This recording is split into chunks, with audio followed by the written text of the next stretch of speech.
નમસ્કાર દર્શક મિત્રો, આપ જોઈ રહ્યા છો YNN ન્યૂઝ। હવે જોઈએ અગત્યના સમાચાર।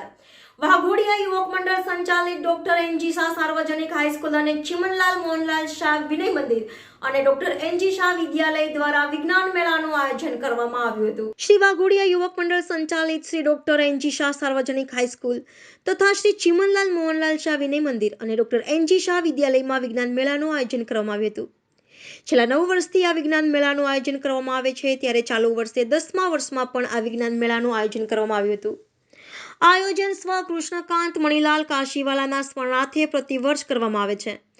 કુલ 5 વિભાગ ઉર્જા, કૃષિ, આરોગ્ય, પર્યાવરણ, ઓટોમાઇઝેશન જેવા વિષયો પર ધોરણ 6 થી 10ના વિદ્યાર્થીઓએ 146 કૃતિ વિજ્ઞાન મેળાના પ્રદર્શનમાં મૂકવામાં આવી હતી।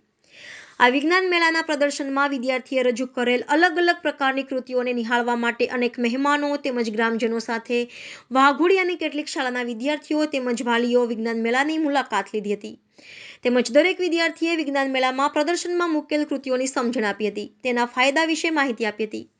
આ વિજ્ઞાન મેળામાં શ્રેષ્ઠ પ્રદર્શનમાં કૃતિ બનાવનારને શાળાના ટ્રસ્ટી તેમજ શિક્ષકો દ્વારા ટ્રોફી તેમજ રોકડ રકમ આપી વિદ્યાર્થીનું સન્માન કરી ઉત્સાહ વધાર્યો હતો। પ્રથમ નંબર, દ્વિતીય નંબર મેળવનાર વિદ્યાર્થીઓનું સન્માન કરવામાં આવ્યું હતું। રિપોર્ટર હરેશ મિસ્ત્રી, YNN ન્યૂઝ, વડોદરા।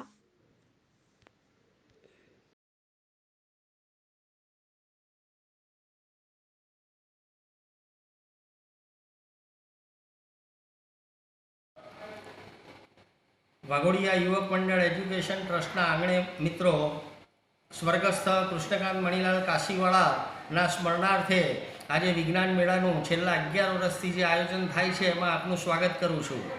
સાથે સાથે વડોદરામાં જે મારા વિદ્યાર્થી મિત્રોના મરણ થયા છે એ એટલી ખરાબ દુર્ઘટના સર્જાઈ છે, એના અર્થે હું અને મારું મંડળ અમે શ્રદ્ધાંજલિ આપીએ છીએ। આજના આ પ્રસંગે અમે વાઘોડિયાની સ્કૂલના લગભગ 4000 વિદ્યાર્થીઓને આ વિજ્ઞાન મેળામાં આમંત્રિત કર્યા છે। જે આપ શ્રી જોઈ શકો છો, વિજ્ઞાન મેળાનું ભવ્ય આયોજન થયું છે અને બાળકોના સર્વાંગી વિકાસ માટે અમે છેલ્લા 11 વર્ષથી સતત પ્રયત્નશીલ છીએ। આપ સૌનો આભાર। ફરી સૌ પધારશો અમારા વિજ્ઞાન મેળામાં, એ જ અભ્યર્થના સાથે। મિત્રો, જે દુઃખદ ઘટના બની છે સમગ્ર દેશ માટે શરમજનક બનાવ છે, પણ ભગવાને જે ધાર્યું હતું એ થયું છે। હું મરનાર દરેક બાળકોના આત્માને શાંતિ અર્પે એવી પ્રાર્થના કરું છું। એમના માતા પિતાને, એમના કુટુંબીજનોને ભગવાન શક્તિ આપે એવી અભ્યર્થના સાથે। Subscribe now and press the bell icon. Never miss an update.